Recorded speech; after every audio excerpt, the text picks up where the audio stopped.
del derecho, en el tema del derecho, y como preámbulo necesario para hablar del derecho, arrancamos con la cuestión de las relaciones sociales, que es lo contado en la clase anterior. Antes de seguir con la temática, y dado que no queda mucho tiempo,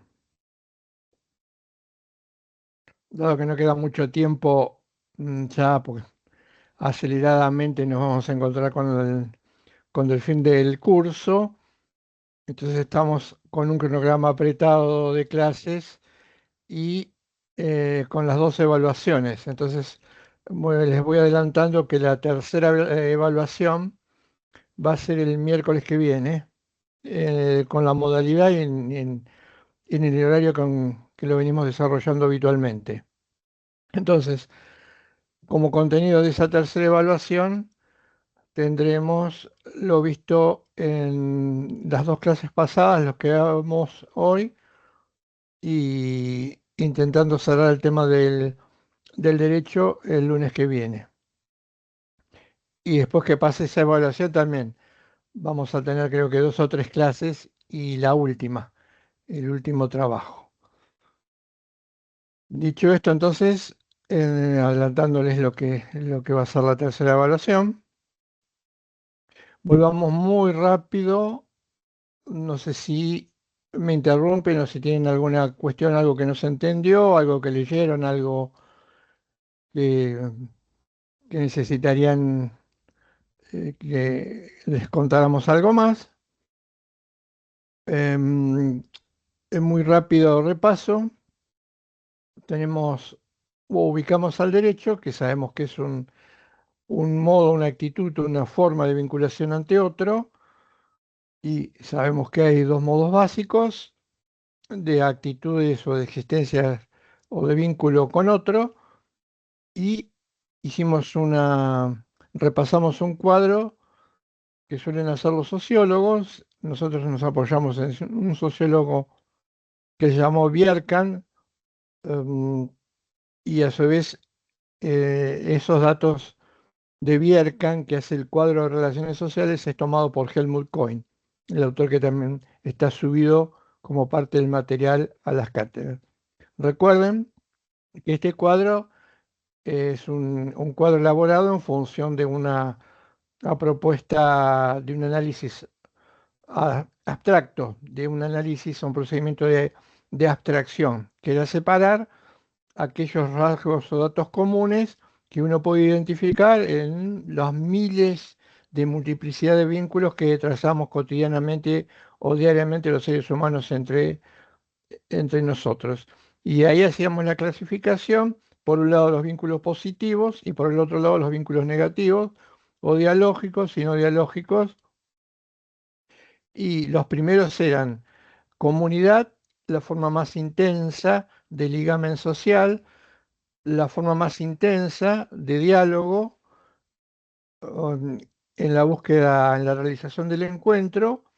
El núcleo es el amor y luego el reconocimiento recíproco de menor intensidad, de menor valía, pero fundamental para poder entender el derecho y además porque es el punto de partida para la forma de diálogo más intensa que conocemos. El núcleo del reconocimiento recíproco es el respeto. Ahí habíamos ubicado al derecho, lo ubicamos dentro del plano de las relaciones de reconocimiento recíproco respeto. Y después teníamos las otras dos negativas no dialógicas, importantísimas, dijimos el poder en sentido negativo. Después vamos a ver cuál es la otra posibilidad de entender al poder, pero como un eterno contradictor del derecho. Y en segundo lugar, la violencia. Al reconocimiento recíproco lo marcábamos o lo entendíamos como un vínculo de igual a igual. La igualdad es el dato más importante. Hay una afirmación de uno, y al mismo tiempo hay un reconocimiento y una afirmación del, del otro. En el caso del poder hay afirmación de uno sobre la negación del otro o a expensas de la negación de quien tengo enfrente. Y en la violencia, en su relación más típica o su forma más típica era la eliminación del otro a partir del daño, aunque también habíamos visto una forma de violencia que tenía que ver con situaciones en donde la opresión, el poder es muy fuerte, y lo que se intenta es liberarse de ese yugo, de esa opresión. La liberación de ese yugo u opresión, y estaba el ejemplo de las guerras de independencia en toda Latinoamérica, en otros lugares del mundo, pero en mayor medida Latinoamérica y en nuestro país, para sojuzgar o liberarse del yugo del opresor extranjero, lo que implicaba la eliminación, la lucha de independencia, la guerra, los conflictos, el conflicto armado, hasta poder liberarse. De las cuatro dijimos que con la primera mantiene simplemente una relación de punto de inicio, punto de partida, el respeto es el punto de inicio de partida para culminar con el vínculo dialógico, el más intenso que es el amor. El poder es el eterno contradictor del respeto y, por supuesto, lo mismo que la violencia. En las dos situaciones negativas, sobre todo en el poder, las posibilidades o los matices son muchos. Podemos hablar de una relación de poder o poderío de duración indefinida. Fíjense si no el ejemplo que se trae a colación siempre, que es el de la esclavitud, una relación de poder, no diría indefinida, pero sí que demoró muchos siglos en presentarse como negativa. Pero al mismo tiempo también puede ser gradual o puede ser intensa hasta provocar la servidumbre o la cosificación u objetivación casi completa del otro. Tiene matices, desde un poder que puede darse en etapas, no completamente concentrado de una persona sobre otra, hasta los poderes que más nos pueden interesar a nosotros porque tienen que ver con el derecho, que son las estructuras de poder. La diferencia entre una estructura de poder y un vínculo de poder intersubjetivo es que la estructura de poder es la consolidación de comportamientos en algún momento aislados, de poca duración, hasta que se concentran y se consolidan en lo que podemos llamar estructuras o instituciones sociales o estructuras o grandes aglomerados donde el poder se ejerce de manera constante y permanente. Uno de los ejemplos que habíamos dado, que es el que va a aparecer o lo vamos a tener que utilizar cada vez que hablemos del derecho, es el ejemplo del Estado. Y ahí se ve la desigualdad. Lo importante con relación al anterior, respeto y poder, desigualdad. Afirmación de uno en detrimento del otro.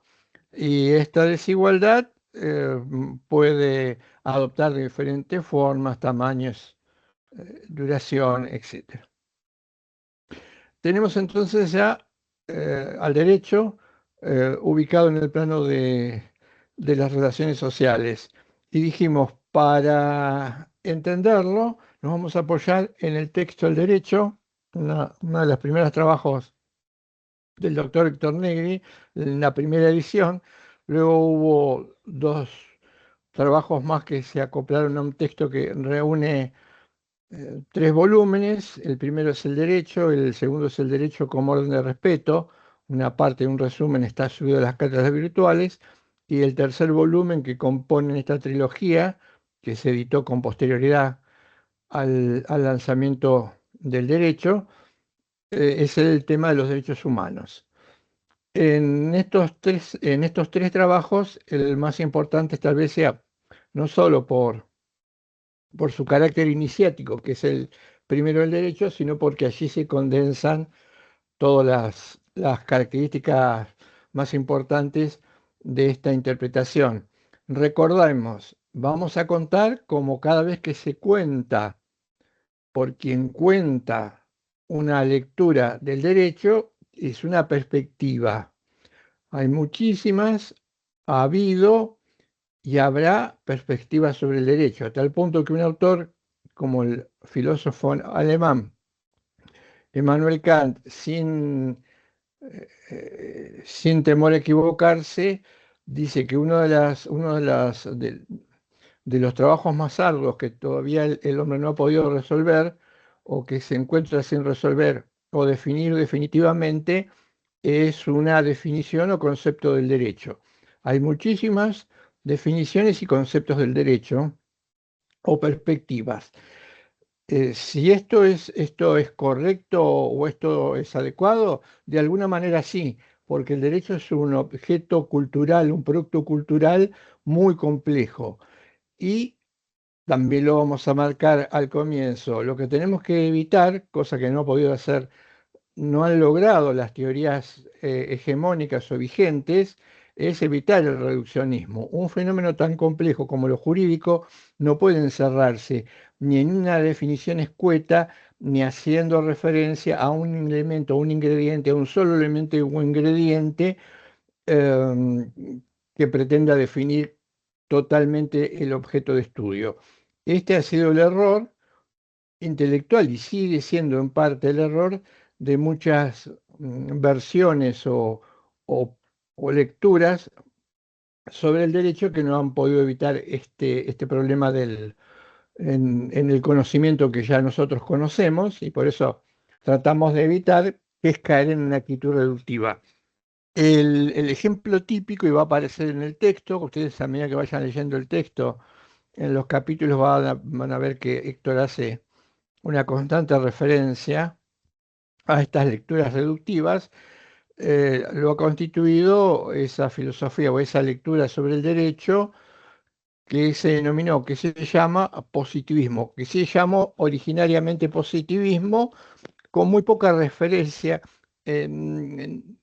con muy pocos puntos de contacto, y esto hay que tenerlo en cuenta, con una manera de hacer ciencia que se llamó positivismo. El positivismo en punto al análisis del derecho tiene pocos puntos de contacto con lo que se conoce como positivismo científico. ¿Cuál es la nota más importante del positivismo? El rasgo más importante, su condición o su carácter reductivo. Pongo un ejemplo muy sencillo, después probablemente lo recuperemos.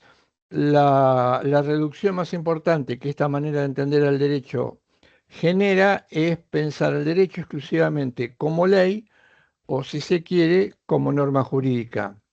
Si bien sabemos que no es lo mismo ley que norma jurídica, podemos en este caso utilizarlos como equivalente. No requiere mucha explicación este reduccionismo. Si uno hiciera un análisis o haciendo un análisis yendo más allá de los que se dedican o son profesionales como operadores jurídicos, la consulta habitual, la referencia habitual o el Profesor, comentario, sí, profesor, buenas sí, tardes. hola, Eh, buenas tardes. ¿Puedo hacer una pregunta? Sí, cómo Porque no. vos dijiste há pouco que há diferença entre norma e lei. Sí, E qual é a diferença? Eu não lo sei, professor, por isso pergunto. Se puder. sí, perfecto, perfecto. Ok. Sí, te marco una o les marco una diferencia sencilla, después vamos a ir apuntando más datos y se van a ir incorporando más elementos. La ley suele ser una expresión escrita o la expresión escrita por antonomasia que tiene contenidos jurídicos o una expresión formal del derecho. Es un texto como cualquiera de los textos que ustedes habrán leído, habrán estudiado, eh, mm, eh, eh, con el nombre de ley, con número, viene numerada, pero dentro de la ley, lo que nosotros vamos a encontrar o podemos encontrar, por ejemplo, en un código penal o en un código civil o en una ley cualquiera, vamos a encontrar que hay referencia a comportamientos que deben ser realizados, donde en la ley, en ese texto, en algún momento se dice deberá, y este deberá es tendré que hacer tal cosa, o dejar de hacer tal cosa, o tengo permitido hacer esto, o tengo prohibido hacer otro. Ese deber eso que aparece con el nombre de deber es lo que nosotros denominamos norma. De ahí va a venir el término normatividad y ahí vamos a explicar, lo voy a explicar en un rato, va a aparecer la idea de obligatoriedad. La norma es una palabra, un término que hace referencia a una obligación, a una prohibición o a una permisión. Esa norma aparece o uno puede encontrarla al interior de la ley, en algún momento en el texto de la ley, por ejemplo, en algún artículo. Si tomamos el Código Penal, encontraríamos todo el articulado del Código Penal, que es una ley, y específicamente en algún delito propiamente dicho que aparece en este articulado, vamos a encontrar, por ejemplo, la frase que dice el que matare. Bueno, no, el que matare es una norma, porque lo que está exigiendo es no matar. Lo que hay por debajo del que matare es esa norma, ese deber, ese comportamiento que no se puede realizar, que es no matar. Esa es la diferencia entre ley y norma. Suponemos que si la ley es un texto que refleja exigencias del derecho, la norma la tenemos que buscar dentro de la ley. Hay, por supuesto, algunas leyes que no tienen referencia, son muy pocas que no tienen referencia normativa, es decir, que no exigen comportamientos, que no prohíben conductas o que no permiten acciones. Esa sería la diferencia entre la ley y la norma. Muchos lo usan, a veces se habla o se utilizan estos términos como si se tratase de algo equivalente. No es que esté mal, no es que esté mal, pero en realidad la ley sería como la ley sería como la caja, como una especie de estuche. Lo más importante, que es el comportamiento que se exige, que se permite o que se prohíbe, es lo que denominamos norma. De ahí va a venir la expresión normatividad. Normatividad o norma, ¿qué quiere decir? Algo que hay que cumplir, algo a lo que estoy obligado a realizar. Por eso el rasgo más importante del derecho es la obligatoriedad para los anglosajones. Los anglosajones no hablan de obligatoriedad, hablan de normatividad. Es lo mismo. Normatividad y obligatoriedad es el dato más importante del derecho. Y yo puedo estar obligado a realizar un determinado comportamiento, se me puede permitir realizar un determinado comportamiento o se me puede prohibir un determinado comportamiento. Esa es la diferencia, Eudenes, ¿no? Sí. Eso, muchas gracias, profesor. No, no, no hay por qué. Volvemos entonces a lo que les estaba contando. Eh, Vamos a empezar entonces el análisis del texto del derecho. Entonces hicimos esta aclaración, lo de las perspectivas. Hay muchas, lo que hay que intentar es que no sea reductiva. Por lo tanto, esto implica, como en el caso que les estaba contando recién, en la respuesta que les estaba dando a la pregunta, suponer que el derecho es exclusivamente ley, que es un modo de expresión del derecho, como lo ha hecho el positivismo jurídico habitualmente, es un error mayúsculo. Mm, No decimos, recuerden ustedes en qué consistía el reduccionismo. Cuando es un reduccionismo puro, no es un error afirmar la existencia de aquello que yo marco como parte de una idea o un concepto. El error está en haber identificado solo uno de sus elementos y pretender que ese único elemento que yo identifiqué, que es correcto, que es cierto, que es verdadero, se convierta en la totalidad del objeto que quiero conocer. Ese es el error de estas lecturas en punto al derecho. Como dije, identificarlo con la ley, identificarlo con la norma jurídica, al estilo kelseniano. La reducción más grave es la reducción kelseniana, que considera que el objeto del derecho es la norma jurídica como tal. Y hay otro reduccionismo al hablar del derecho. No es tan extendido, no es tan común, no es tan sentido común como en el caso de la ley, pero sí está muy presente, creo también haberlo mencionado en algún momento como ejemplo, porque no estaba hablando concretamente del derecho como tal, y es el de pensar al derecho exclusivamente como un proceso en el que se resuelve un conflicto y en el que hay alguien que triunfa, alguien que vence y alguien que pierde, o alguien que gana y alguien que pierde. La idea de conflicto, de litigio. Esta es otra simplificación excesiva del derecho. Darle una, diría Héctor, reducir el derecho simplemente a la mera aplicación, producto de la ley, producto de un conflicto o de un juicio. Esto es posible, esto se da, esto existe, esto es cierto, sí, pero no agota, no puede agotar nunca la realidad del derecho. Hay un sentido por detrás de esa referencia a la ley, por detrás de esa referencia a un conflicto.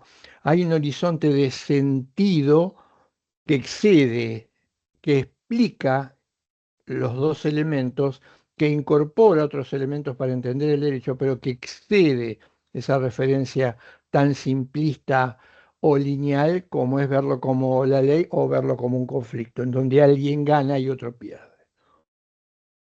Vamos al texto entonces, al texto del derecho. Um, Tiene este texto, como les decía, es un texto breve, pero que sugiere mucho más de lo que afirma. Y después el trabajo es completarlo.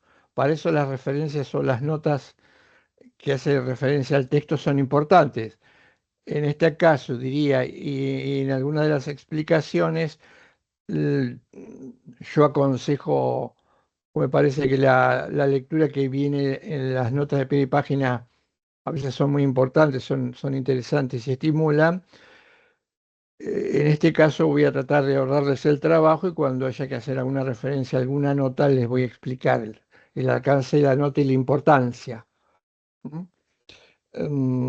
Por haberlo previamente leído, o la primera vez que leo el texto, el derecho, tengo, lo primero que apareció fue un contraste muy fuerte en lo que yo tenía en mi cabeza con mi idea de lo que se suponía en el derecho y lo que el texto marcaba. Esa discordancia, en principio, ¿qué es lo que hace uno habitualmente cuando está acostumbrado, se apoya sobre algo que supone que no tiene discusión? Como si se sentara en un libro que tiene todas las respuestas. Claro, lo primero que nos pasa a los seres humanos cuando confrontamos con algo que es diferente es rechazo a eso que es diferente. Lo primero que yo pensé, esto no puede ser derecho, esto no se está hablando acá de derecho, acá hay un error. Aclaro que no solamente era el texto, eran conversaciones, charlas y escuchar clases eh, del doctor Negri y cuando recién lo conocía y yo ya había salido formado de la facultad. Ese primer rechazo se fue convirtiendo lentamente a medida que iba escuchando, atendiendo, prestando atención, profundizando, intentando eh, escuchar lo que se me decía, fue lentamente generando un cambio, una especie, yo supongo que debe haber sido como una especie de crisis, hasta que surgió lo que estaré eternamente agradecido, descubrir que lo que se me estaba contando, lo que yo estaba leyendo, sí tenía sentido, sí tenía que ver con el derecho, pero que además estaba completamente en contradicción con lo que me había explicado y se me había enseñado en la facultad. Resumiendo, en la facultad se me había enseñado el poder, al estilo kelseniano, que él se encuentra el derecho, pero en realidad él está contando el poder. Si tenemos tiempo, vamos a hacer algunas referencias. Él está contando el poder. Sin embargo, como hacen muchos, le pone o se le pone el símbolo o el nombre o el sello de derecho. ¿Por qué? Y porque decir estoy hablando del derecho tiene un efecto positivo. Héctor dice, muchas veces estas teorías tienen simplemente del derecho una referencia semántica, están hablando de otra cosa. Esa desazón y esa crisis previa, después de 6 o 7 años de estudiar algo que no, no, no, no había sido bien enseñado, se troca en entusiasmo y en ver que alguien me estaba ayudando a acercarme y a entender el derecho. Por eso a partir de ahí, eso implicó empezar a leer otras fuentes, empezar a leer otros textos, leer todos los textos que hacían referencia en ese libro y otros, y además compararlos y ir desechando un poco aquellos libros sobre teoría del derecho, incluido la obra de Kelsen, casi toda la obra de Kelsen que tuve que leer, además de por una cuestión de formación, luego por una cuestión de investigación. Y por eso a veces creo que uno está, de alguna manera puede estar autorizado a chocar, a confrontar o a discutir. Hay que conocer dos puntos de vista, porque a veces lo que ocurre es, yo abogo por un determinado punto de vista, he escuchado, me han dicho, o tengo una lectura, una percepción muy simple, porque no se leyó el texto que se discute. En mi caso, o al menos respecto de Kelsen, esto no va a ocurrir, como les acabo de decir, habiendo leído toda la obra, al menos traducida al castellano, siempre siguen apareciendo trabajos que amplían esto, me va a permitir, me permiten hacer un cotejo al menos medianamente acertado. Bien, lo primero que dice Héctor en el texto, cuando habla del derecho, es, eh, podemos elaborar muchas definiciones, podemos tener muchas definiciones del derecho, pero estas definiciones del derecho van a ser adecuadas en la medida, dice él, que reflejen las notas que surgen del concepto de derecho. Hay un concepto de derecho, el concepto de derecho implicaría, las notas implicarían cuál es la esencia del derecho, y a partir de ahí uno puede elaborar diferentes definiciones. Pero estas definiciones tienen que contener al menos estos datos que surgen o se derivan del concepto de derecho. Y él dice que en el concepto de derecho hay 3 elementos que no pueden faltar en ninguna definición. Por supuesto, están incluidos en la que él da. Por orden de numeración, como lo hace Héctor en el texto, y creo que la más importante, la pertenencia del derecho al orden o al mundo de lo moral. De otra manera, como lo hacen las teorías o las discusiones tradicionales, la relación entre el derecho y la moral, o entre el derecho y lo ético. El segundo dato, después vamos a hacer alguna referencia a esta primera, porque sobre esto hay una discusión de siglos. Y por supuesto, las aguas no están calmadas, la discusión sigue. El segundo dato es el ámbito sobre el cual el derecho trabaja o incide o genera efectos. Y este dato es el ámbito social, la dimensión social. Veremos luego de qué trata. Y el tercer elemento que no puede faltar, que surge del concepto de derecho, es que se expresa en reglas. Este dato también es muy, muy importante. El derecho es un orden que se expresa a través de reglas. Recuerden que dijimos en la clase anterior, cuando hablábamos de los órdenes sociales, que hay órdenes sociales todos que son vividos intuitivamente y algunos de ellos se expresan a través de reglas. Algunos de ellos, solamente dos. Esos dos órdenes que se expresaban a través de reglas, y luego por eso va a venir la confusión, son el respeto y el poder. Repasamos entonces, pertenencia al mundo de lo moral, ámbito social y carácter reglado. Vamos al primer punto. Este punto ha sido de discusión, se ha discutido y se sigue discutiendo por parte de pensadores, filósofos y filósofos del derecho. ¿Hay alguna relación entre lo que denominamos derecho y lo que denominamos moralidad? ¿Existe? No hay tal relación. Si existe, ¿de qué tipo es? Mm, La discusión tuvo su punto más álgido en detrimento del derecho al comienzo de la modernidad. ¿Por qué? Al comienzo de la modernidad, como sabemos cuando vimos las lecturas antropológicas, hubo una especie de crisis de conocimiento y de pensamiento. El ser humano sufre esta crisis y pretende renacer o empezar de cero, empezar de nuevo. Y para esto dice, vamos a empezar de nuevo apoyados con una facultad extraordinaria que no tiene límite alguno y que es la razón. Pero al mismo tiempo de hacer esto, de entronizar a la razón como una facultad ilimitada, también hubo un intento de rechazar o un retaseo sobre actividades que se habían realizado con anterioridad.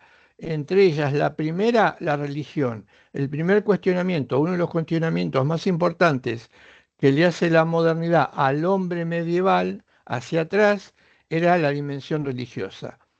Pero también no solamente la dimensión religiosa, sino lo que denominaríamos la dimensión moral, de moralidad. El principal, lo vamos a ver con detalle, el principal exponente, el que lleva a lo más alto esta negativa, fue Kelsen, fue Hans Kelsen. Hans Kelsen en toda su obra, pero sobre todo en un librito o un opúsculo muy pequeño que se llama ¿Qué es la justicia? Hay partes subidas y los vamos a discutir sobre el final del curso, llega a la conclusión que la justicia no puede ser un elemento integrante del derecho. No tiene sentido alguno intentar vincular al derecho con la moralidad. Resumiendo, no me puedo extender ahora. ¿Por qué? Porque dice Kelsen, hablar en términos de valores, hablar en términos de justicia, es hablar exclusivamente en términos de deseos o preferencias de los sujetos. Por lo tanto, así como los clásicos decían que y tenían razón, sobre gustos no se disputa, Kelsen dice sobre deseos, y la justicia no es más que un deseo irracional del ser humano, tampoco puede disputarse. No hay manera racional de determinar qué sea lo justo. Esta obra, esta obra es esencial. ¿Por qué? Porque marca toda una época, marca todo un momento en donde se cuestiona lo moral, se cuestiona la justicia y aparece el derecho completamente despojado de su contenido. Veremos si esto es bueno, si esto es malo, si esto fue bueno o esto es malo. Lo concreto es que afín al ideario de la modernidad, los valores, la justicia y lo moral se consideró como un elemento meramente subjetivo y por lo tanto irracional. Siglo XXI, finales del XX, mediados del XX y comienzos del siglo XXI hay un movimiento, hay todo un movimiento de retorno, podríamos denominar de retorno a las fuentes, que intenta recuperar algo que con los modernos, con el positivismo, con Kelsen y otros, se había perdido para el derecho. Y es lo que se llama la rehabilitación de la filosofía práctica, de la razón práctica. ¿Por qué? Kelsen había desechado la idea de que en el hombre o que el hombre estuviese dotado de una racionalidad práctica. Él decía, los seres humanos solo tienen o tenemos una racionalidad instrumental. Algo de esto conté con relación a otro tema al comienzo. ¿Qué es la racionalidad instrumental? Kelsen dice, somos seres racionales, eso está claro. ¿Hasta dónde llega nuestra racionalidad? ¿Qué es lo que puede hacer la razón? Y agrega, la razón lo que puede hacer, lo muy importante que puede hacer, pero lo único que puede hacer es buscar ante una determinada finalidad que se quiere conseguir, cuál es el medio más idóneo para alcanzarla. Medio fin. Racionalidad instrumental es racionalidad medio fin. Lo único que podemos hacer es, si somos racionales y lo ponemos en juego, el mejor medio para alcanzar la finalidad que nos propongamos. La pregunta sería, ¿y los fines que tienen que ver con fines valiosos, con objetivos valiosos, con valores? Tampoco podemos incluirlo dentro de esa racionalidad que él dice no. Los fines, los que tengan que ver con los valores, con lo valioso, escapa a la racionalidad del hombre.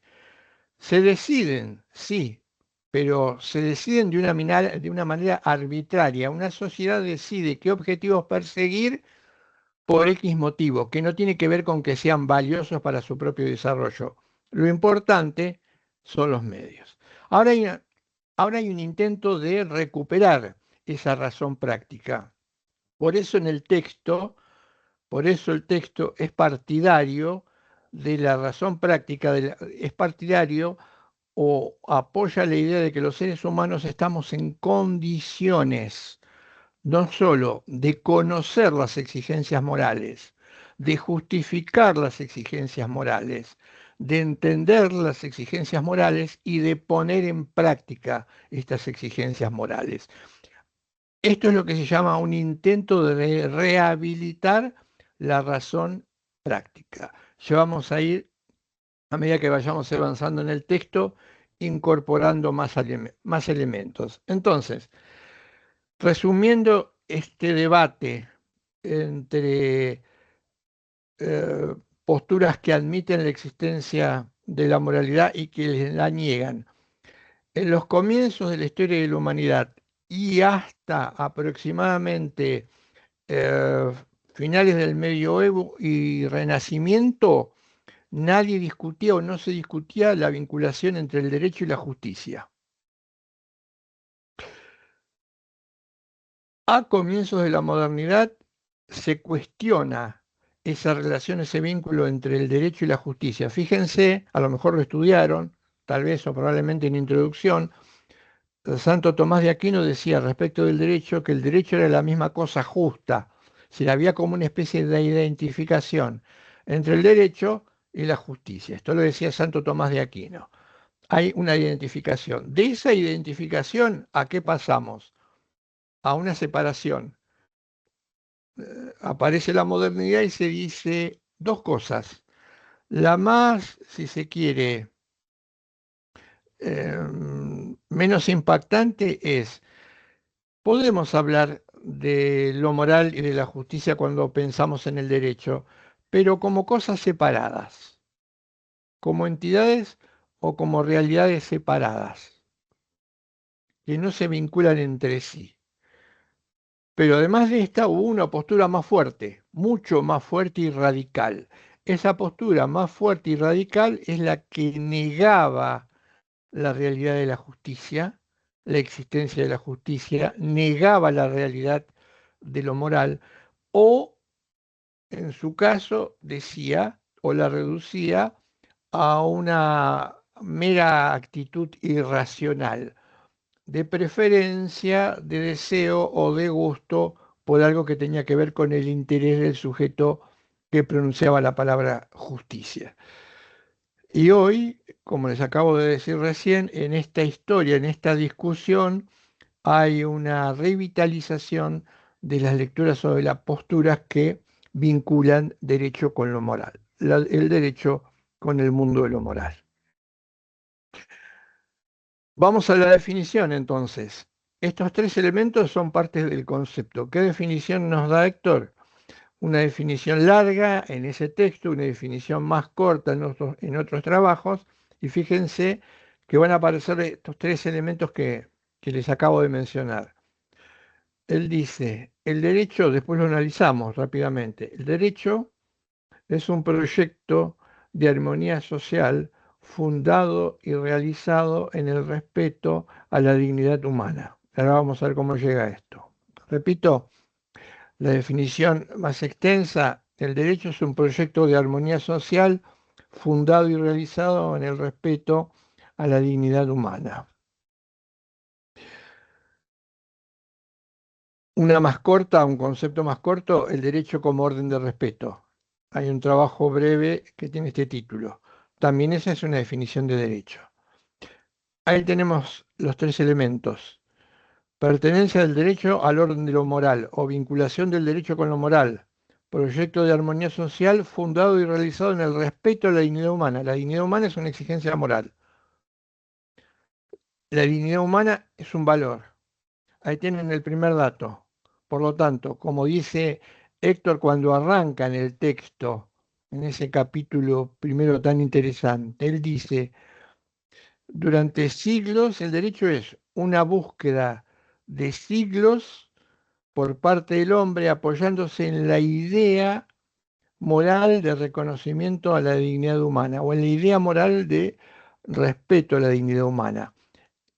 En la búsqueda o siguiendo esa idea, que por supuesto significó una larga evolución, la, la preconciencia en primeras etapas todavía no era capaz de descubrir todo lo que implica la dignidad humana, por eso cuando hablamos de las antropologías vimos todos los problemas que tenían las perspectivas, las lecturas antropológicas que estaban equivocadas, requirió de muchos siglos y todavía la evolución no está cerrada. Todavía es probable que podamos encontrar más notas o más datos que hacen a la dignidad humana que todavía no vemos, que la podamos comprender, captar a nivel conciencia. Paulo Freire diría concientizar las exigencias de la dignidad humana y luego, por supuesto, volcarlas en el derecho, porque el derecho es básicamente una regla que tiene como contenido exigencias de respeto o reconsideración a la dignidad humana. No es lo mismo el derecho que lo moral. El vínculo no implica que sean equivalentes, que sean lo mismo. Pero además, el derecho es parte del mundo de lo moral. Las exigencias morales que el derecho puede receptar, como la justicia y la dignidad humana, son solamente una parte mínima del conjunto de valores o del plexo de valores o de exigencias de este tipo que el ser humano puede considerar. Por eso va a decir al final del texto, al final del desarrollo, que el derecho es un mínimo de ética. Hay variables éticas que no pueden ser alcanzadas por el derecho. No las puede incorporar ¿dónde? Como contenido de sus reglas.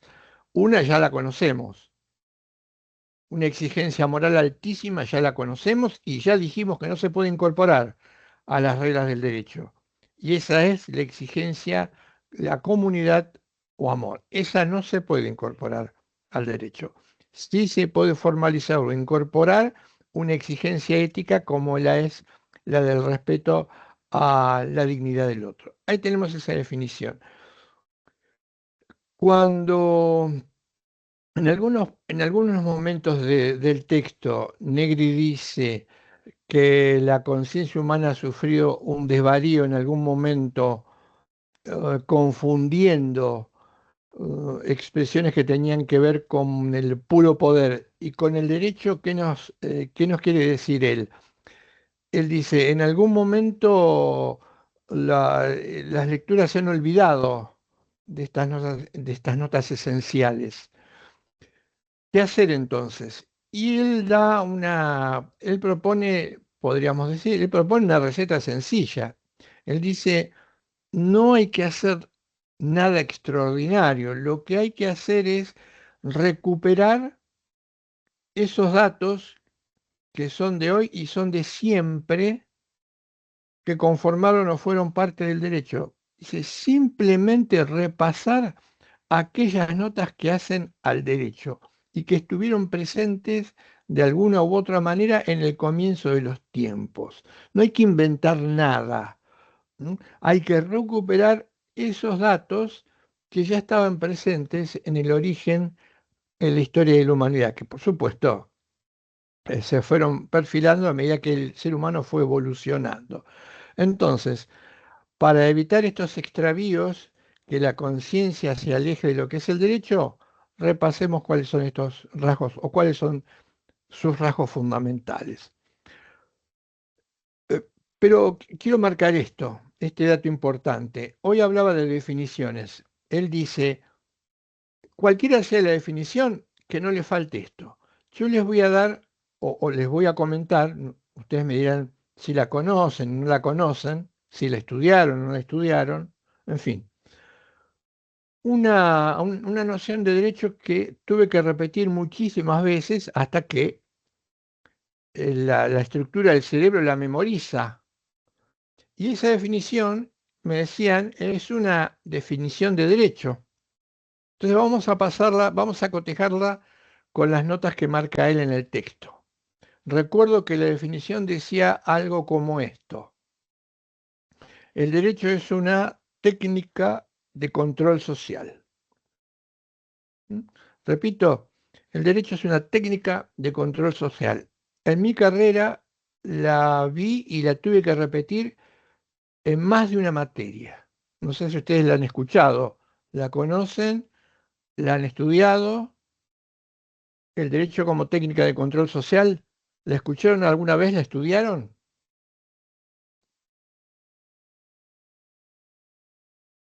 Yo que recuerde, no, Profesor, profe. Bien.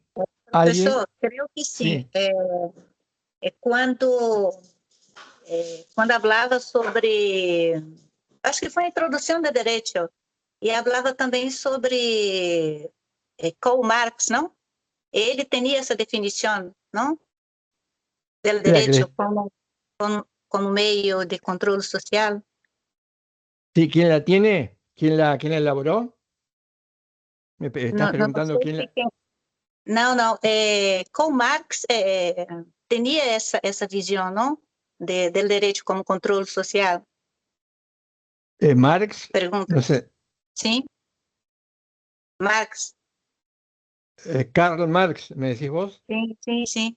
Eh, sí, no tenía la visión sobre el derecho era una visión más bien negativa, no era exactamente o estrictamente, tiene un punto de parentesco, entiendo lo que vos me estás preguntando, tiene un punto de parentesco porque en definitiva él decía que el derecho formaba parte de la superestructura y que la superestructura de una sociedad lo que hacía era convalidar algo que no se veía, reforzar lo que no se veía y que estaba por debajo, y que era la infraestructura, es decir, los modos de producción.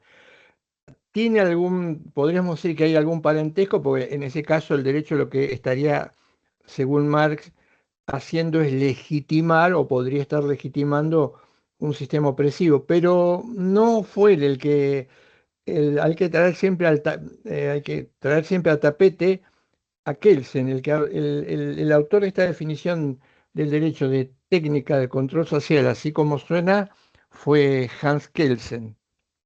La tuve que estudiar y la tuve que repetir un montón de veces en la facultad como una definición válida. ¿Pasaría el test de la definición o del concepto de derecho que propone Héctor Negri? Veamos. Técnica de control social. En principio no aparece ningún elemento valorativo. No veo en este concepto nada que tenga que ver con lo moral, eh, sí con algo del que hablé recién, que es la palabra técnica. ¿Saben ustedes cuál es la relación entre ciencia y técnica? La técnica se considera, la ciencia es un conocimiento sobre determinada materia que tiene que tener algún uso, alguna utilidad en la realidad. no simplemente conocimiento. Y ese uso, utilidad en la realidad que puede dar un conocimiento científico es la técnica. La técnica sería el instrumento que hace que en la realidad ese principio, ese conocimiento científico genere algún beneficio para la comunidad. Por eso existe esta relación entre ciencia y técnica. Pero técnica implica medio. Técnica quiere decir medio.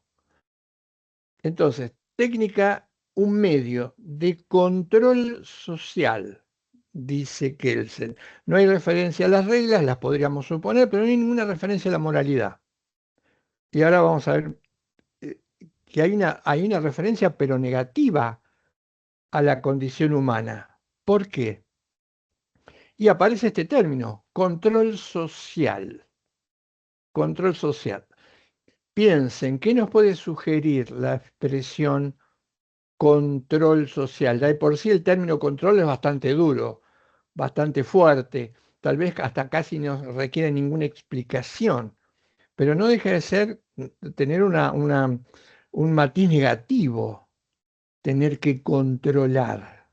Si yo tengo que controlar algo o alguien, esto supone que ese alguien o algo que controlo no es capaz de hacer lo que tiene que hacer por sí solo o por sí mismo. Y digo algo a alguien porque podría también tratarse de un control técnico, pero ahora vamos a la referencia a los seres humanos. Controlar. ¿Por qué tenemos que controlar? ¿Es un punto de partida que tenemos que ser controlados? Kelsen, como autor moderno, alguna referencia hice esto también en algún momento, tiene una visión bastante pesimista de la condición humana, a pesar de lo que parece o a pesar de lo que él dice. No solamente él, otros autores, pero él es paradigmático, si se quieren, punto pensadores y no juristas, Hobbes, hay varios. Tiene una visión pesimista. ¿Por qué tiene una visión pesimista? Por lo siguiente, él dice, somos seres racionales, no hay ninguna duda. Pero ¿qué hace un ser racional? Un ser racional busca sus propios objetivos, defiende sus propios intereses, intenta articular sus propios deseos, los de él, el yo moderno. ¿Y entonces qué hace? Busca los mejores medios para poder obtener para él o satisfacer para él sus deseos, sus intereses, sus gustos, etc. Y tiene que ser muy preciso, dice Kelsen. ¿Por qué tiene que ser muy preciso en el uso de esa razón para obtener aquello que él quiere para él? Y tiene que ser muy preciso, dice Kelsen, porque está rodeado de otros seres humanos que también tienen esa capacidad racional. Y al igual que él, también están interesados en sus propios intereses, en sus propios deseos y en sus propios objetivos. En consecuencia, también tienen que abusar su razón. Pero, y la conclusión sale sola y natural, según Kelsen, acá va a estar el problema. Porque la sociedad se va a convertir en un campo de lucha de sujetos que buscan sus propios objetivos en el convencimiento de que van a poder utilizar mejor su razón que la que tienen, que la que tiene el de enfrente. Pero dice Kelsen, esto va a llevar inevitablemente, lleva inevitablemente al conflicto.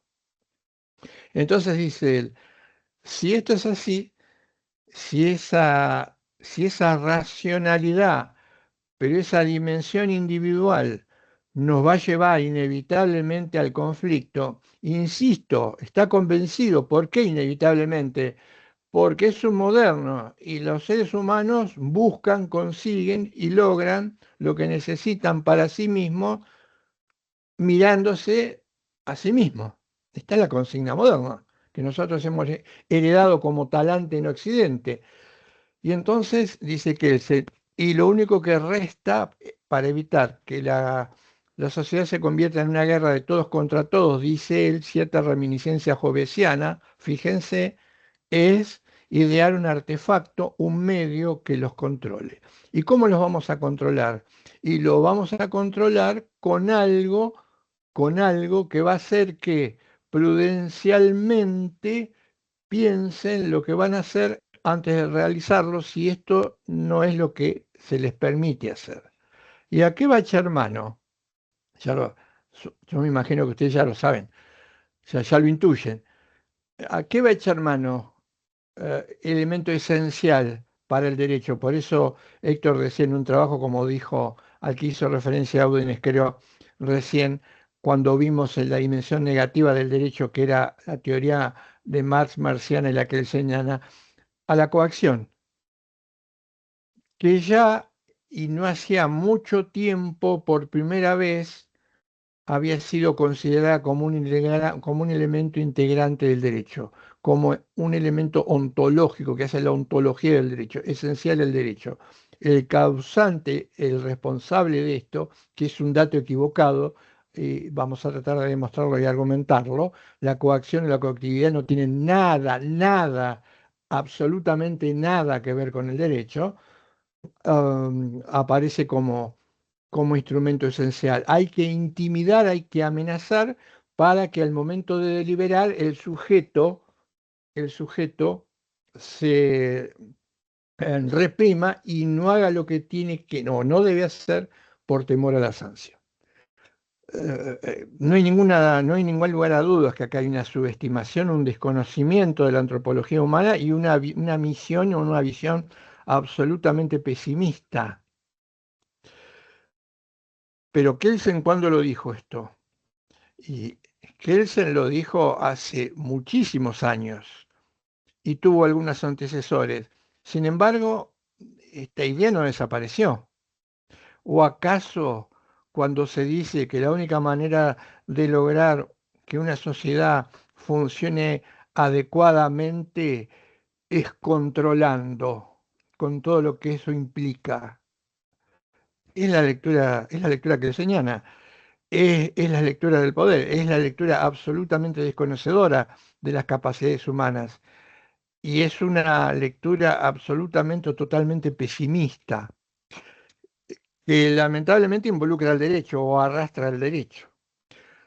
Técnica de control social, entonces, significa ni más ni menos que esto que les acabo de contar. No puede ser una definición de derecho, no puede convertirse en una definición de derecho. Y hay otra que la pasamos ya rápidamente, la analizamos, la pasamos muy rápidamente, pero famosísima, que dice que el derecho es un conjunto de normas que emana de autoridad competente. Esa sí la tienen que haber escuchado. Conjunto de normas que emanan de autoridad competente. ¿A qué se reduce el derecho? Sigue faltando los elementos esenciales. ¿A qué se reduce? A ser, como dije hoy, un conjunto de normas, lectura reductiva, elemento importantísimo que se incorpora, que emana de autoridad competente. La clave parecería ser, para que podamos entender algo como derecho, que sea un conjunto de normas y fundamental que emanen de autoridad competente. Acá aparece un elemento formal. Este elemento es el que incorporan todas las visiones hegemónicas, si quiere, totalizantes, y sobre todo y fundamentalmente el positivismo. Normas que emanan de autoridad competente. Hay un primer problema que habría que plantearse acá, que no lo plantearon, no se permitía este tipo de planteamientos y además era muy difícil, o es muy difícil cuando uno se está preparando hacerse este planteamiento cuando lo que se presenta como si no diese lugar a ninguna discusión. ¿Y qué es esta cuestión? Si el criterio esencial es el de que emane de una autoridad competente, estamos haciendo referencia necesariamente a un procedimiento. La cuestión sería, ¿qué pensamos o dónde está el contenido? Como una definición que se presume es una definición de derecho tantas veces repetida, memorizada, dado en exámenes, estudiada, leída en textos, escuchada en clase, no hace una referencia al contenido. O el derecho entonces es so pena de una mutilación enorme, exclusivamente un procedimiento del cual se desprenden mandatos, normas. Y el dato que define todo es que sea una autoridad competente. Es una pregunta que hay que hacerse. ¿Y el contenido? ¿Dónde está el contenido? ¿Tiene alguna relevancia el contenido? Cuando en el trabajo sobre positividad y juridicidad, o sobre positividad del derecho que está subido a aulas virtuales, um, en ese texto Héctor hace esa comparación entre positividad y juridicidad, dice, punto de partida, dato inequívoco, en todas las comunidades quienes estaban autorizados a mandar, y esta es una cuestión que no interesa cómo, quién, de qué manera, es una cuestión diferente o distinta, lo que hacían era establecer reglas, normas. Esas normas que se establecen, de hecho, en la comunidad, es lo que ellos llaman derecho, es lo que se llama habitualmente, o empezó a llamarse habitualmente, derecho positivo. ¿Qué es el derecho positivo? Es la positivación de normas. Perdón, hay un micrófono abierto, no sé si alguien está preguntando algo. Estoy haciendo un mandado y voy y de última explican correos, y que mañana los pasen a buscar. A ver, no sé si estás, Marina, por favor, hay micrófono abierto. Sí, ahí lo busco, Carlos, quédate tranquilo. Vuelvo entonces a lo que les estaba contando. Las reglas, que dije es un elemento importante del derecho, se ponen, se elaboran. Es una cuestión de hecho esto. Esto se llama positividad. Por eso se habla de posición de derecho. Posición viene de positio, poner algo, poner lo opuesto. Todas las culturas, en todas las culturas hay autoridades. Estas autoridades elaboran reglas o normas precisamente por ser autoridades en donde establecen esas reglas o esas pautas. Y esto es una cuestión de hecho. ¿Qué nombre le damos a esas reglas puestas por aquella autoridad que plasma las mismas? Lo llamamos derecho positivo. Esto se llama positividad. Y es cierto, un dato que no tiene que pasar inadvertido y que hay que mencionar, pero que no requiere un análisis muy exhaustivo, pero es cierto, es que el derecho tiene su origen en fuentes sociales. El derecho es el producto de acciones, de hechos que, como ya lo sabemos, pero, desde el ámbito de la ley, por ejemplo, los proyectos, la discusión, hasta que se sancionan como tal. Esto se llama derecho positivo. Esto es la positividad del derecho. Ahora, recuerden que dijimos normas que emanan de autoridad competente. Está faltando algo muy importante. Si no, estamos navegando encima del reduccionismo. ¿Qué le podríamos agregar o qué más podríamos decir? En ese texto nos dice Héctor, falta la juridicidad para hablar de derecho. ¿Qué es la juridicidad? Y la juridicidad tiene que ver con el contenido. ¿Por qué? Porque él dice, un mandato es jurídico por cuestiones completamente diferentes al hecho de que sea positivizado. Son otras las circunstancias que convierten a un mandato, a una norma, a una ley, a una regla en jurídicas. Y no es el hecho de que sean positivizadas. Otras son las características que hacen que ese mandato, esa norma, esa orden que emana de la autoridad pueda ser considerada como jurídica. La pregunta es, ¿cuál es ese dato? La respuesta, ese dato es el contenido. ¿Por qué? Porque dijimos, el derecho es el intento de resolver, lo dice en otro lado Héctor, en otro trabajo, los problemas, de resolver conflictos y aquellos inconvenientes que genera el mal uso de la libertad por parte del hombre, eso es el derecho. Ese intento de resolver esos problemas, etcétera, etcétera, etcétera, se hace en base a un criterio moral. Y ese criterio moral es el que define su contenido, el respeto a la dignidad humana, lo que convierte a una norma, a una regla, a una exigencia en derecho, en principio que podríamos denominarla derecho positivo, en derecho es que tenga algún contenido mínimo, contenido o una mínima referencia a lo moral, a la idea de respeto a la dignidad humana. Por eso positividad y juridicidad, dice él, no son expresiones equivalentes, ni se implican la una con la otra. Piensen esto. El poder también se puede incorporar en una regla. Yo también puedo, a través de una regla, darle una orden a muchos que hagan algo que no tiene que ver con que se comporten o realicen cosas que son indignas para la condición humana. Y es una regla, y la puede bajar la autoridad. Y esa autoridad puede ser competente. Pero ¿qué le falta a ese mandato que puede ser indigno? ¿Qué le falta? ¿Lo puedo definir como jurídico? No, no puedo definirlo como jurídico. Si yo lo definiese como jurídico, entonces lo único relevante sería la forma, el procedimiento. Y vuelvo a la pregunta que hice hoy, y la dejo, porque es fundamental, no la responden, o hay que responderla. Si es cierto lo que dije que no lo es, hay que responder a la pregunta. ¿Qué pasa con el contenido cuando se confronta con el procedimiento?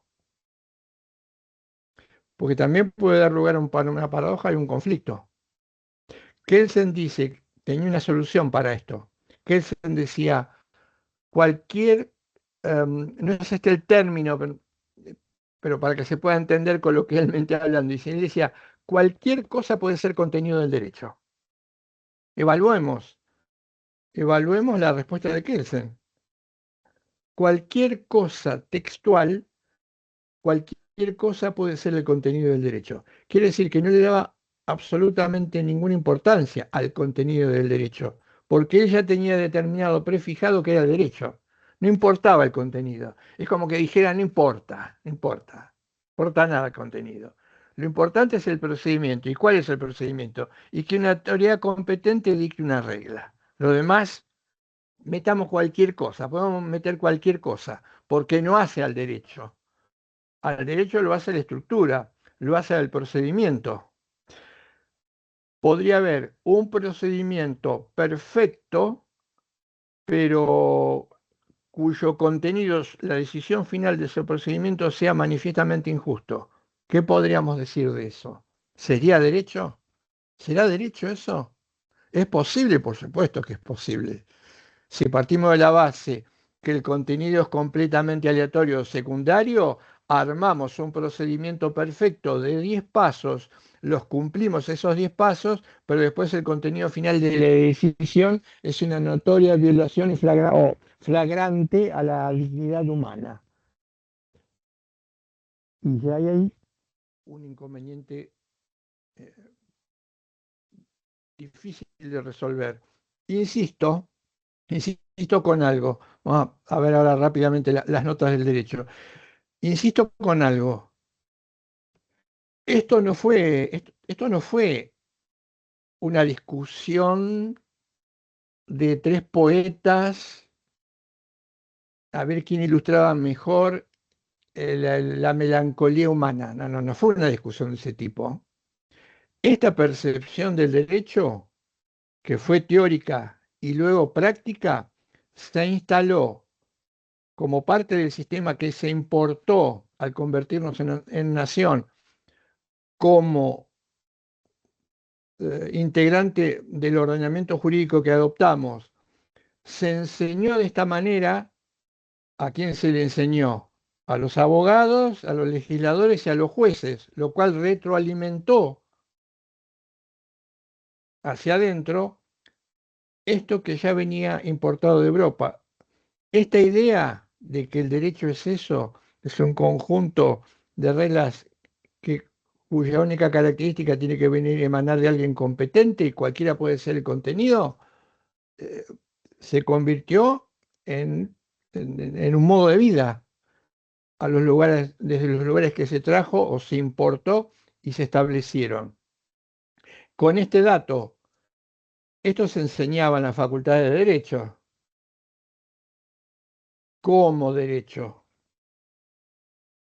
Esto se enseñaba así. Uno salía de la Facultad de Derecho pensando que tenía una definición de derecho a la que abrazaba con todas sus ganas. ¿Cuál es la definición de derecho? ¿Qué es derecho? ¿Sabés que es un conjunto de normas que emanan de la autoridad competente? Agreguémosle todos esos accesorios que al principio en esta definición no estaban. Agreguémosle la coacción, la coactividad, agreguemos todo el paquete completo. Y sobre esto había unanimidad. Esto se enseñaba en todos lados, en todos los lugares, en facultades nacionales, en facultades privadas, en todos los lugares se enseñaba esto y se replicaba. Y así se formaban legisladores y jueces con esta idea de derecho. Tabla rasa, dominó completamente el escenario esta postura. Por lo menos tiene que ser problematizada. Y ahí está presente una confusión que vamos a tratar de disipar en un rato o en la próxima clase. Porque si no la vemos, no la vamos a disipar. Notas entonces, dijimos entonces, definición, la cotejamos con otras definiciones del derecho, cuestionamos las mismas y ahora vamos a ver las características que tiene el derecho. Dice Héctor que las notas del derecho como tal son... quiero aclarar algo. Puede ser que esté hablando de derecho y que esté hablando de la forma en cómo es ese derecho se traslada a la realidad. Si hablo de derecho, hablo de idea moral de la dignidad humana. ¿Y cómo se traslada a la realidad? ¿Estoy hablando de derecho? Sí. Cuidado.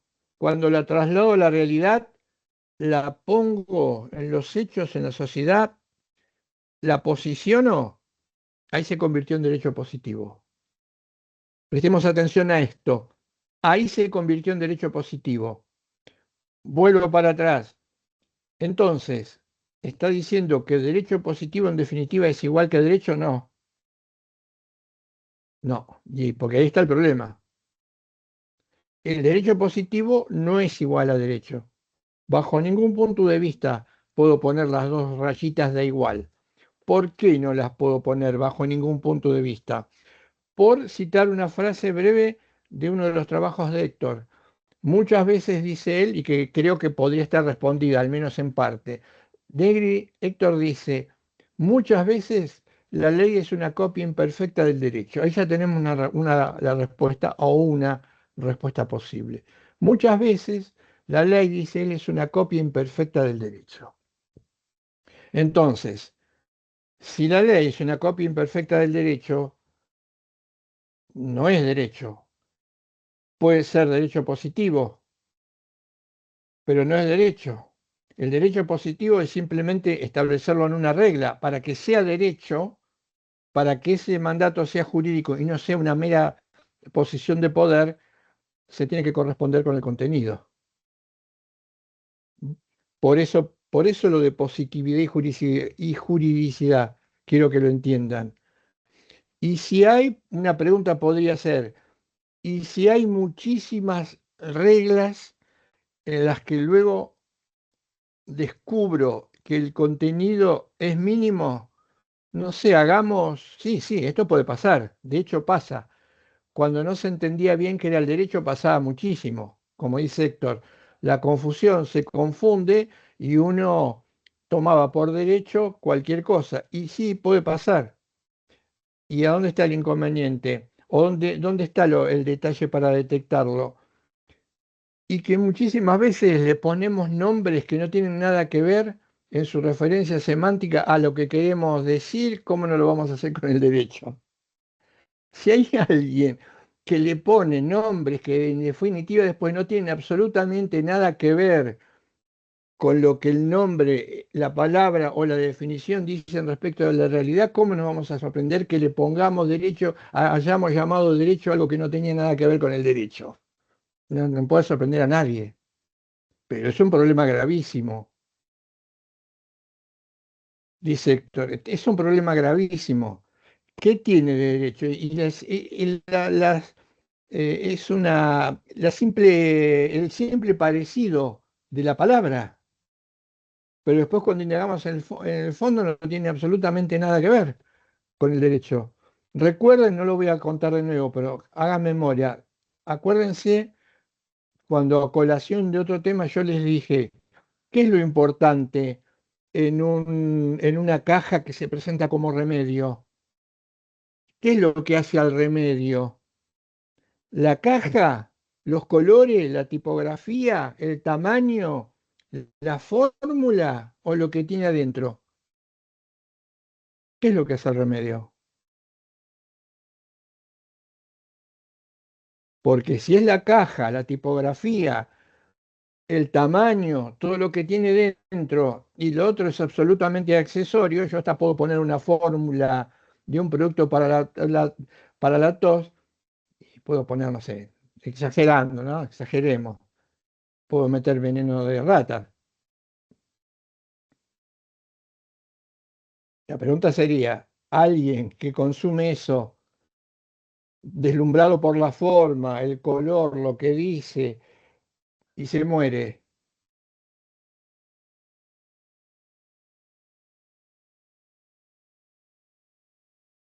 Problema. No habrá muerte en el caso del derecho, pero sí puede haber injusticia, miles de cosas, atentados contra el orden, la paz, la seguridad, la dignidad, etcétera, etcétera. No, la analogía con los problemas o con los males tal vez no sea tan feliz como en el caso del veneno, pero apuntan a lo mismo. ¿Mm? Bien, características: universal, historicidad, evolución y permanencia, obligatoriedad. En el texto estas son las características, las finalidades del derecho, paz y seguridad.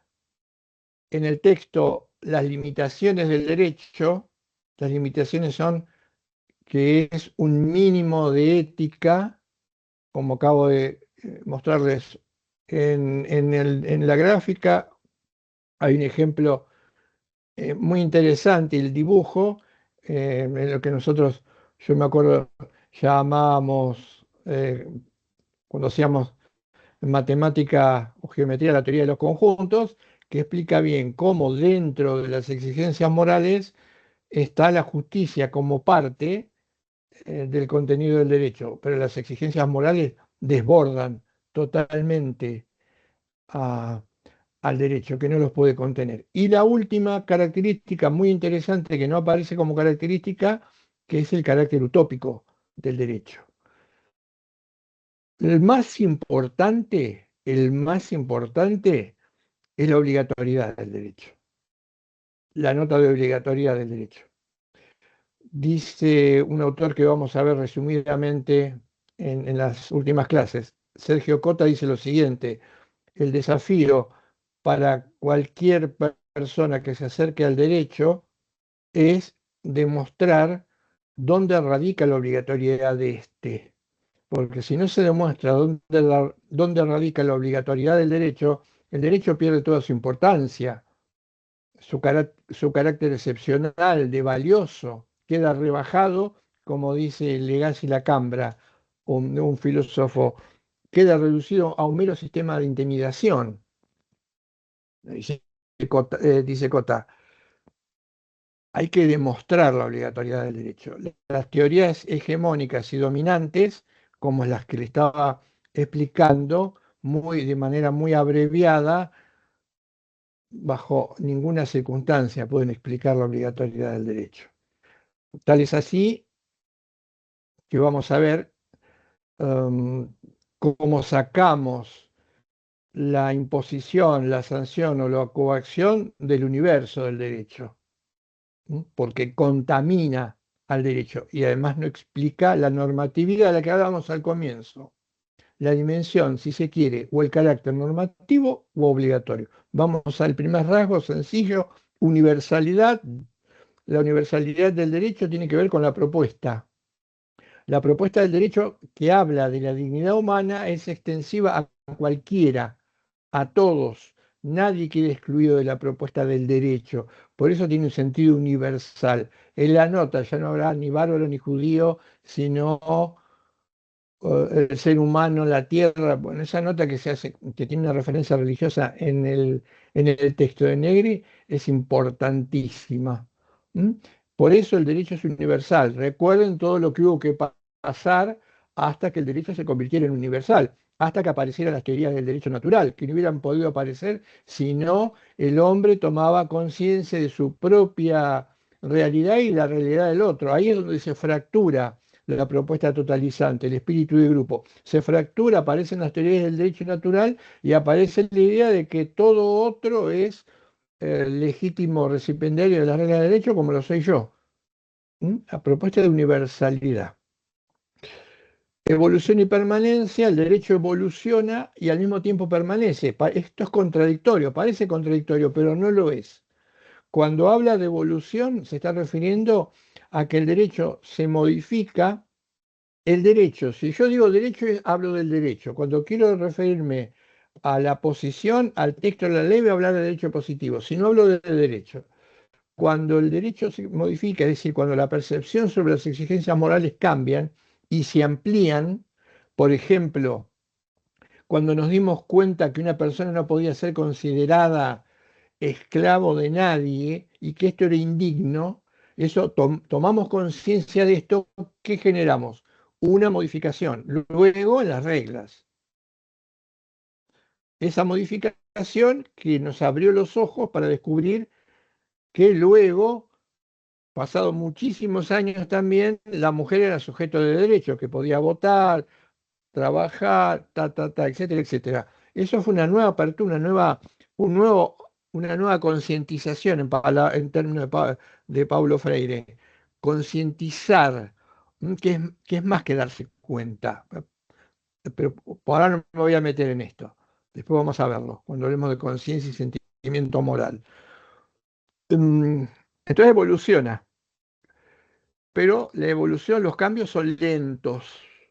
La tendencia es que el derecho con sus reglas o las reglas de derecho positivo nos den confianza. ¿Por qué? Porque, insisto, con el derecho lo que tratamos de hacer es coordinar las relaciones, coordinar los comportamientos. Ese es el objetivo del derecho, porque toda coordinación de comportamientos tiene problemas, se generan conflictos y la gente o nosotros, ese término impersonal, ¿no?, que habría que erradicar, la gente, nosotros, ¿no? Lo usamos mucho, la gente, y nosotros nos quedamos afuera. El mal uso de la libertad que hacemos, ese es el objetivo del derecho. Pero no se pueden coordinar esos comportamientos de cualquier manera, se coordinan en base al respeto. Ese es el objetivo del derecho. Pero para esto, para generar confianza, las reglas tienen que ser estables. Un diseño de reglas para una sociedad que se estabiliza en el tiempo y nos indica cómo coordinar mi acción con la acción de los demás, nos genera confianza, certidumbre. Pero en algún momento, como dije hoy, se rompe esto, notamos que hay un cambio una percepción en lo moral que antes no veíamos y ¿qué tenemos que hacer? Lo tenemos que llevar a la regla. Es lo mismo que cuando no hay reglas. Cuando hay un problema y no tenemos una regla, cosa difícil hoy, pero posible, la primera respuesta es una respuesta que viene desde el sentido moral, desde el sentimiento moral.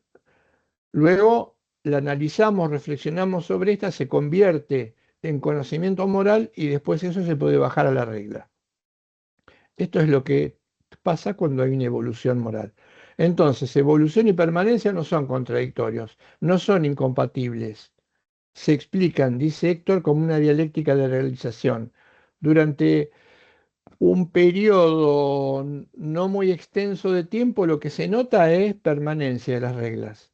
Si tomamos periodos muy largos de tiempo, lo que vamos a ver es una evolución, seguro, una evolución de las reglas.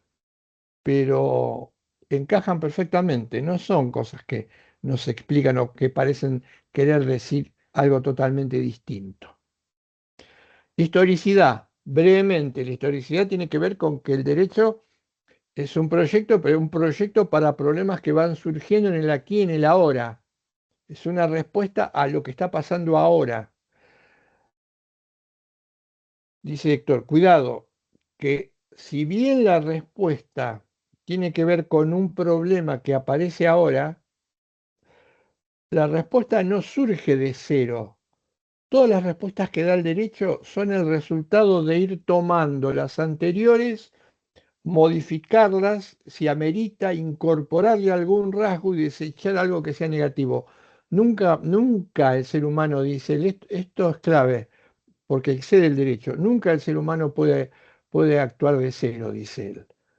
Toda respuesta siempre tiene que tener algo del anterior y no algo que estaba mal, e incorporarle algo nuevo. Hay como una línea, como un continuo en las respuestas que le damos a los problemas a través del derecho. Sobre todo por este dato, ustedes habrán podido percibir de múltiples maneras. Muchísimos de los problemas que los seres humanos tenemos hoy por hoy ya estaban, ya se dieron en otro momento. ¿Cuál es la diferencia? Y la situación.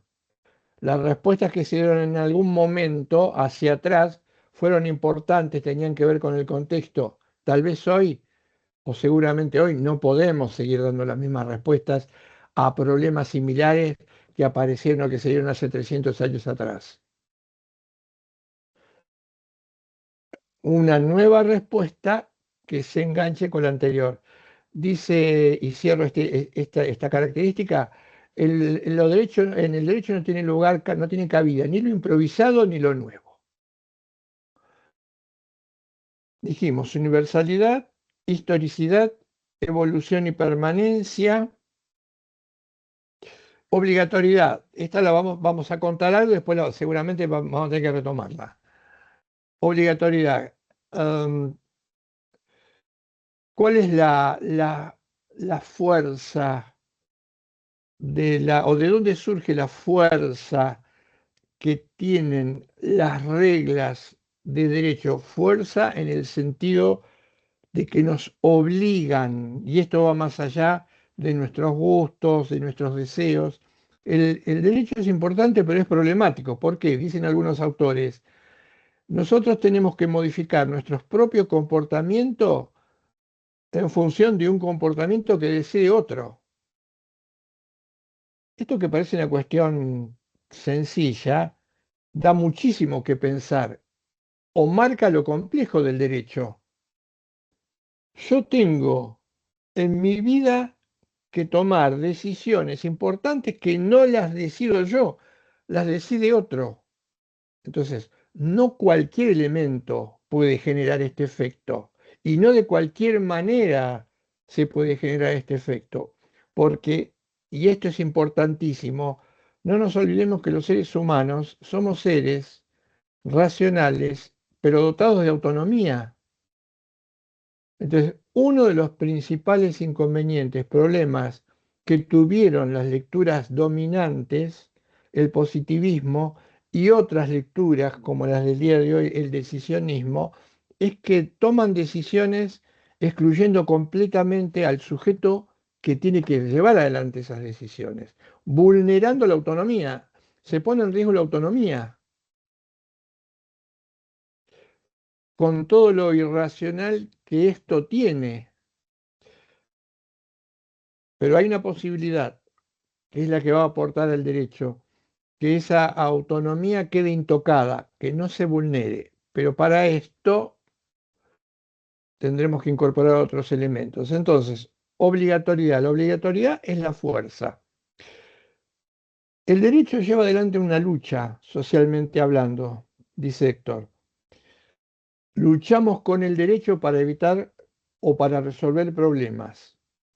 Pero esa lucha, dice él en el texto, no es de la fuerza. Tiene nada que ver ni la fuerza, ni la coacción, ni la coactividad. Nada que ver. Él dice, la fuerza, la lucha del derecho es una lucha de la conciencia. La fuerza del derecho es una fuerza que viene dada de la exigencia moral, de la conciencia, proceso de concientización. ¿Mm?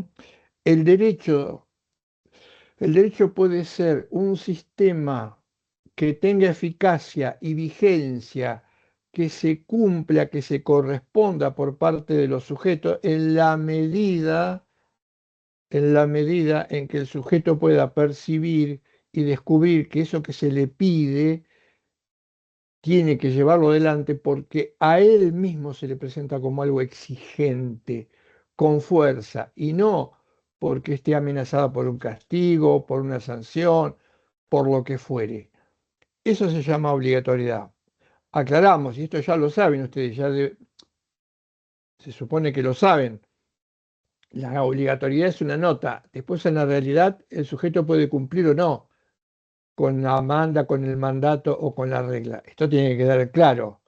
La obligatoriedad es un dato esencial. Ahora, el sujeto después en los hechos puede o no cumplir con esas exigencias. Pero si ustedes me permiten,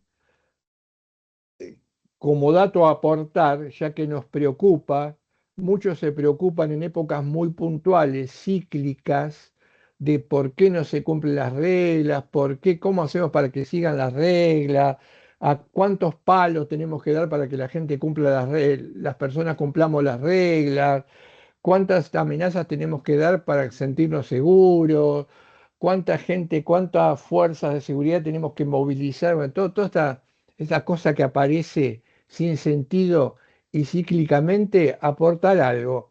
Habría que preguntarse muchas veces por qué se incumplen las reglas.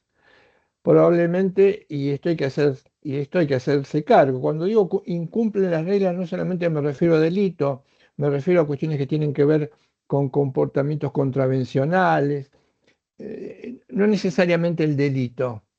Y la cuestión, entre otras, sería o el incumplimiento de reglas, el incumplimiento liso y llano de reglas, la calidad de las reglas.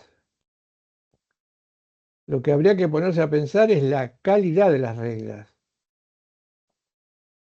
Analizar esas reglas, porque probablemente descubramos en esas reglas, cuando las analizamos, que no tienen casi ninguna característica de las que tendría que tener como producto del derecho, pero además tal vez sean el resultado de el capricho, el deseo, la voluntad del sujeto que las dicta. Por eso se incumplen. ¿Quién puede cumplir? ¿Quién quiere cumplir una regla que descubre que es marcadamente o afecta marcadamente su dignidad humana? Dicho de otra forma, que es oprobiosa, de otra manera, que es arbitraria, de otra forma, que es confiscatoria, que se basa exclusivamente en sanciones, en amenazas, en castigos. Por más que prudencialmente, como dicen algunos, tengamos que sopesar hasta qué punto el castigo se puede hacer efectivo o no, lo que esto y nos lleve esto a cumplirla o no cumplirla, es pedir demasiado. Las reglas son muchas veces el producto del mero arbitrio del que las dicta. Por lo tanto, es muy difícil que podamos encontrar una respuesta acorde de nuestra parte en relación a esas reglas. Entonces, esto es un dato a analizar cuando aparecen todos esos discursos mesiánicos de generar una buena coordinación de las personas que viven en un lugar, en una comunidad. Dejemos obligatoriedad, la voy a recuperar, un poquito más detalle. Finalidades del derecho. En el texto habla de seguridad y habla de paz. Seguridad, ¿por qué el derecho va a dotar de seguridad a los sujetos? Porque la realidad indica que la coexistencia es al revés. La nota es la inseguridad, pero ¿por qué inseguridad? Estoy hablando de una inseguridad en el sentido existencial. No podemos tener certeza, no tenemos certeza como seres humanos, no tenemos certeza de qué, no tenemos certeza de lo que el otro va a hacer cuando me confronta, ni tengo certeza de lo que yo voy a hacer cuando confronto al otro.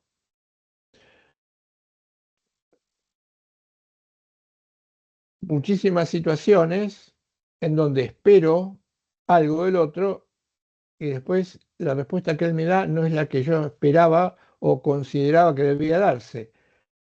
Si hacemos un poco de autocrítica, muchas veces hemos pensado, en tal situación voy a actuar de tal manera, llega el momento y actuamos completamente al revés, con lo que esto puede significar para eso acomodamiento, no solamente nuestro, sino que está enfrente.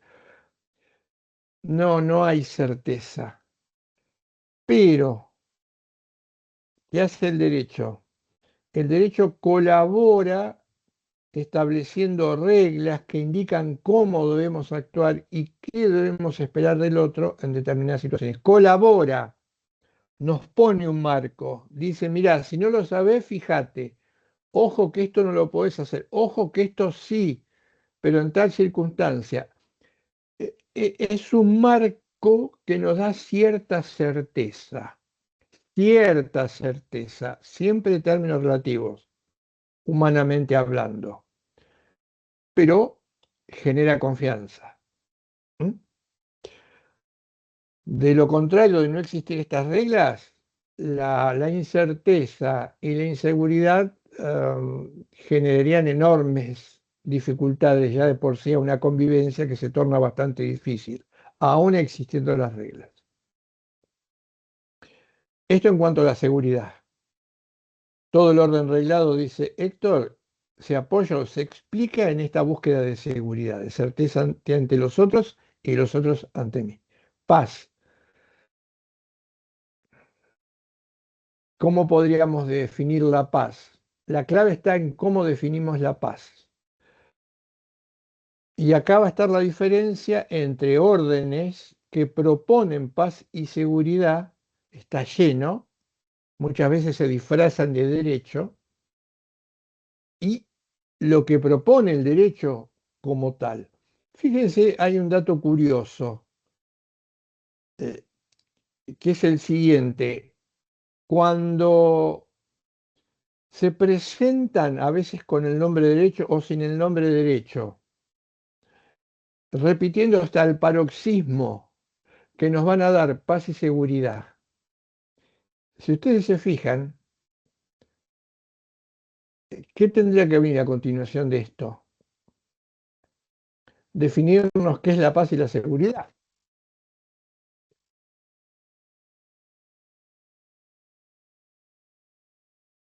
Se me ocurre, alguien que me ofrece paz y seguridad, me mete en una oración en 2 minutos, 5 veces la palabra seguridad y 5 veces la palabra paz, habría que decirle, perfecto, defíname qué entiende usted por seguridad y qué entiende usted por paz.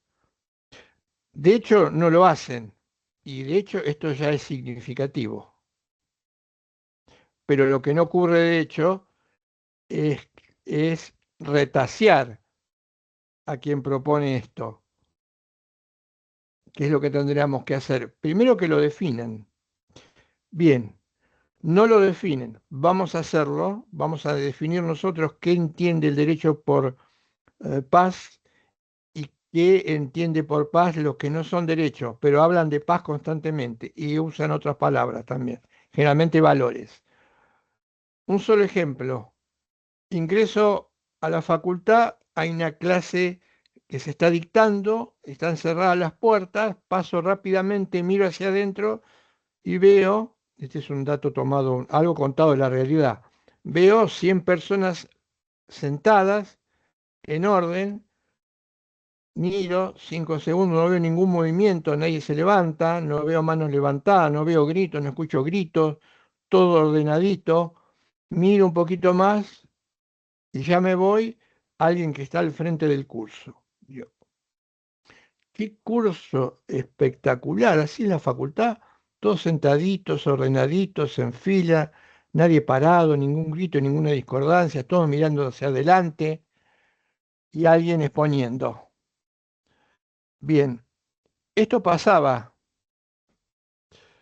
Y esto pasó.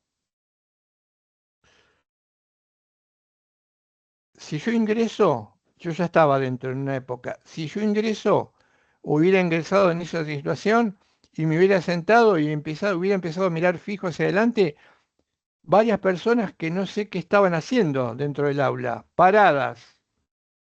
Segundo dato, uniformadas. Tercero, en las 4 esquinas del aula, armadas, por supuesto. Vuelvo al ejemplo, esto lo viví. Paso, miro, hay un clima pacífico y la pregunta que me hacen, ¿por qué hay un clima pacífico? Decime, ¿por qué hay un clima pacífico? Porque no hay conflicto. Ah, no hay conflicto. No volaba una mosca. Imagínense con soldados adentro de un aula. Ah, pero uno podría preguntarse, ¿se puede aprender realmente en una situación que no tiene nada que ver con lo que se plantea?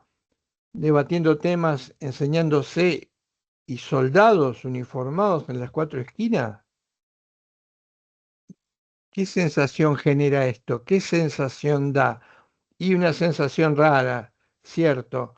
Y uno está pensando en otra cosa. Y por de pronto, ni siquiera me hubieran animado a preguntar nada. Bueno, el derecho dice, la paz es ausencia del conflicto, pero mucho más importante que la ausencia de conflicto que, que ese no conflicto sea el resultado de la convicción de aquellos que forman parte del grupo, que la única manera de llevar adelante algo adecuadamente es sin estas presiones o amenazas, etcétera, etcétera, etcétera. Con la convicción de que hay que escuchar, hay que estar, hay que respetar, hay que hablar en orden, etcétera, etcétera. Esa es la verdadera definición de paz. Las otras, el otro uso del término paz, que no se define, implican simplemente ausencia de conflicto. Claro, si yo meto guardias armados o soldados dentro de una clase, ¿qué conflicto puede haber? ¿Lo definí? ¿Lo definen? ¿Dicen cómo van a conseguir esa paz y esa seguridad? No, ya estamos en presencia en un síntoma.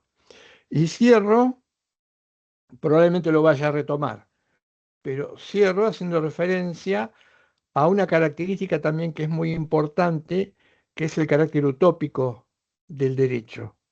Está al final del texto, está al final del libro, entonces no parece formalmente como una característica, pero junto con la obligatoriedad me permito entender, y además es uno de, como capítulo de cierre, es uno de los mejores textos, tal vez el capítulo que más me guste, que está sobre el final, es una característica o una nota del derecho.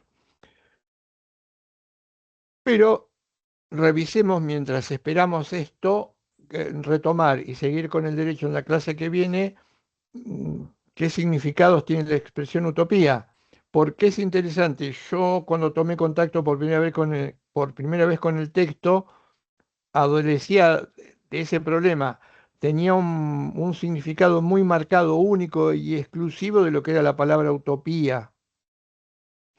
Después aprendí y conocí con la lectura de ese texto que había otras acepciones del diccionario de la Real Academia Española, que es la que va a usar Héctor para explicar ese carácter utópico. En la clase que viene vamos a completar el texto, vamos a hacer una referencia a el significado del derecho para un autor que a nosotros nos parece un autor muy interesante, que es Henkel. Vamos a analizar una nota, vamos a volver brevemente sobre la obligatoriedad, por qué se confunden poder y derecho, y con esto, supongo yo, hasta ahí vamos a llegar. Vamos a agotar los temas, como les dije hoy al comienzo, de la evaluación que va a ser el próximo miércoles. Siendo así, entonces, y ya estamos sobre la hora, nos encontramos nuevamente el lunes para completar los contenidos. Les deseamos una buena semana y nos estamos reencontrando el lunes con todos. Hasta la próxima.